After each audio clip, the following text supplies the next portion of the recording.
Assalamualaikum warahmatullahi wabarakatuh. Apa kabar anak-anakku hari ini? Semoga dalam keadaan sehat walafiat. Amin. Kita berjumpa lagi pada pembelajaran sejarah Indonesia. Kali ini kita akan membahas tentang strategi dan bentuk perjuangan bangsa Indonesia dalam upaya mempertahankan kemerdekaan Indonesia dari ancaman sekutu dan Belanda.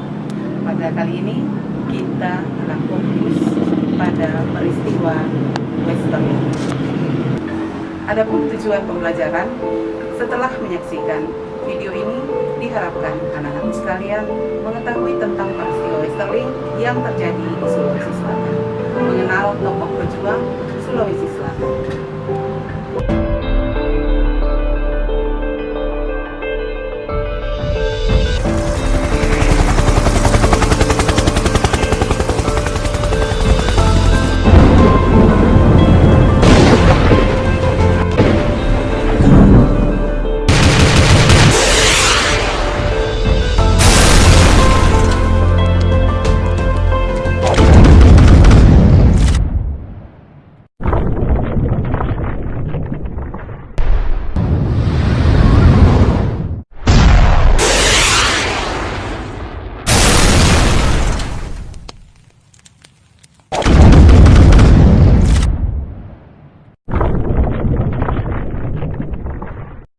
Desember 1946, Indonesia yang baru setahun 4 bulan memproklamasikan kemerdekaannya terusik. Lagi-lagi karena ulah sang penjajah yang ingin menguasai Ibu Pertiwi.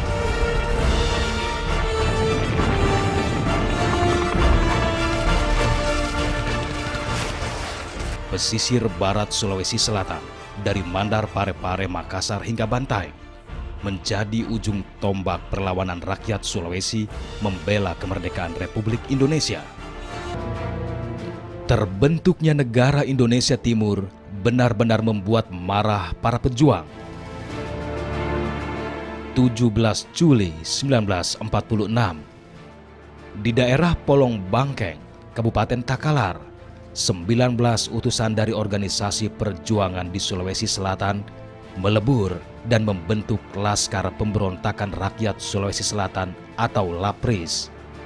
Organisasi ini dipimpin Panglima Rangong Daeng Ngale dan Walter Mongisidi sebagai Sekretaris Jenderal. Di bawah satu komando, perjuangan pemuda Sulawesi Selatan semakin membara.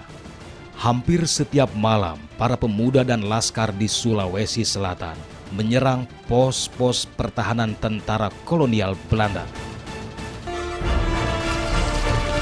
Sebuah perlawanan yang sangat kuat, sehingga Letnan Jenderal Simon Spoor menetapkan keadaan darurat perang di Sulawesi Selatan.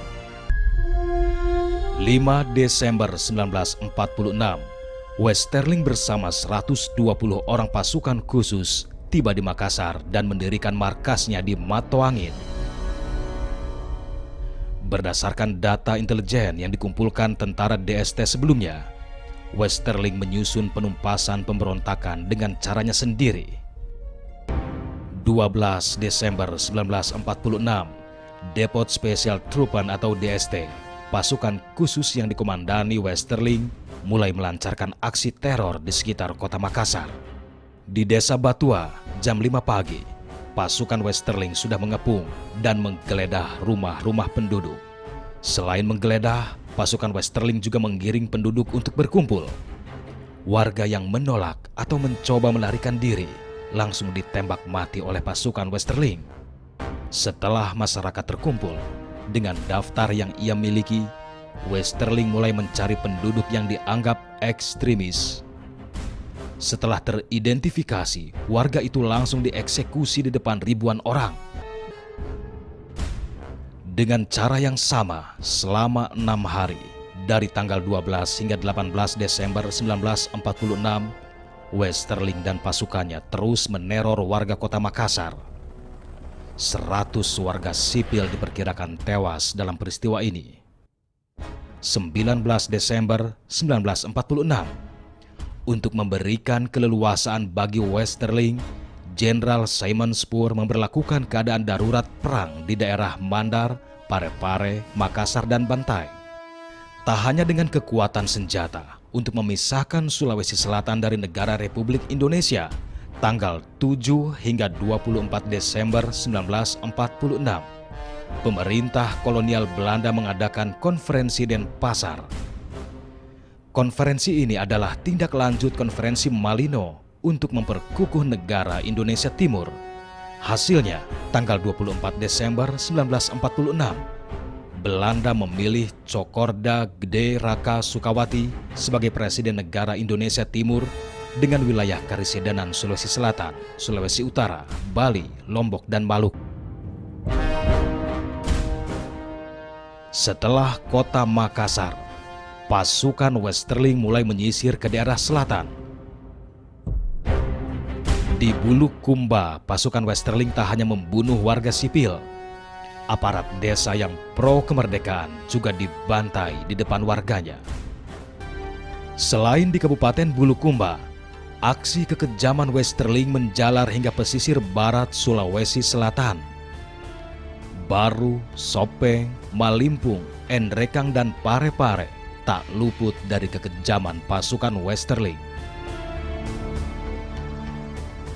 Di Parepare, untuk memadamkan perlawanan para pemuda, pasukan Westerling menangkap dan membunuh dua raja pelopor perjuangan dari kerajaan Supa, yaitu Andi Makassau dan Andi Abdullah Baumas Sepe. Gelombang teror Westerling di Sulawesi Selatan bukannya tanpa perlawanan. 28 Februari 1947 di Kabupaten Takalar terjadi pertempuran besar antara Laskar Pemberontak Rakyat Indonesia Sulawesi atau LAPRIS dengan tentara Westerling. Ranggong Daeng Romo, Jenderal LAPRIS, gugur dalam pertempuran ini.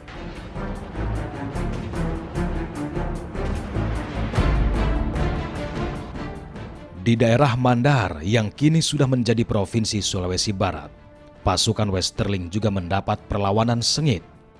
1 Februari 1947, dua pasukannya tewas saat bertempur dengan Laskar Gapri 531 di daerah Talolok, Kabupaten Majene, Sulawesi Barat. Meninggalnya pasukan Westerling membuat marah Wakil Komandan Operasi Khusus Pasukan Westerling, Stufkens, dan Vermeulen. Rakyat Mandar yang sudah dikumpulkan ditembak secara membabi buta.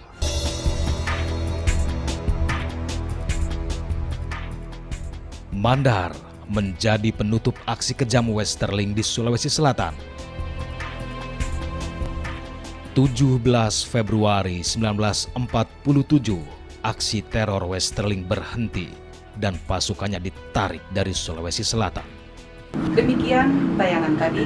Semoga anak-anak sekalian dapat memetik hikmah dari peristiwa kekejaman Westerling yang hingga kini masih menyisakan banyak luka, sekaligus membangkitkan semangat cinta tanah air.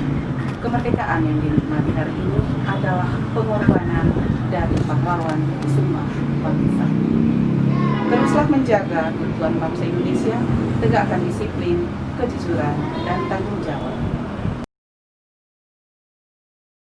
Sebagai penutup jumpa kita kali ini, silahkan mengerjakan tugas berikut ini.